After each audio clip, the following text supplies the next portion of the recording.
Hey parents, so glad you're here. Welcome. Day 5, Big Brain Moments. Today, Kinesthetic Intelligence, the move to learn superpower. If your child can't sit still, taps to a rhythm, loves building, learns best by touching and doing good news. Here's the simple truth. Bodies in motion grow brains in motion. Jump, twist, stack, roll, build. These actions wire memory, focus, and problem solving. Try these quick wins you can do today. Spelling stomp, call out a word your child steps. Each letter, one step per letter.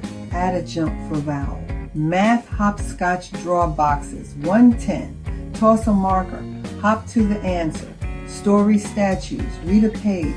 Then freeze in a pose that shows the character's feeling. Reset and keep reading. Texture detective sponges, foil fabric. Ask, find something bumpy. Find something stretchy. Find something soft. Build vocabulary through touch. Build and tell.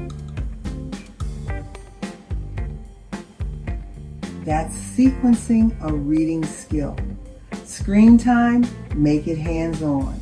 Short dance, follow along. A coding in motion game. A draw and trace app where fingers do the thinking. Need movement during homework?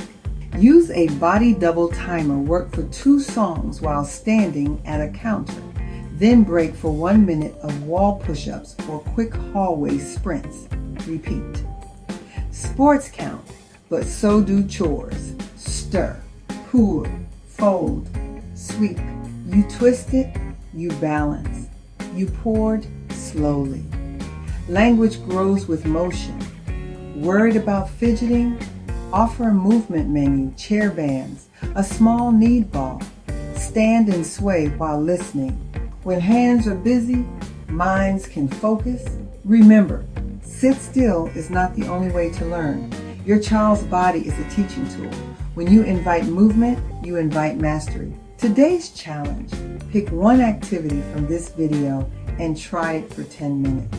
Snap a photo of the fun moment so you'll remember what works. You've got this, and I'm cheering you on. I'll see you tomorrow for day 6, Learning with Miss Nancy, where little movers become big thinkers.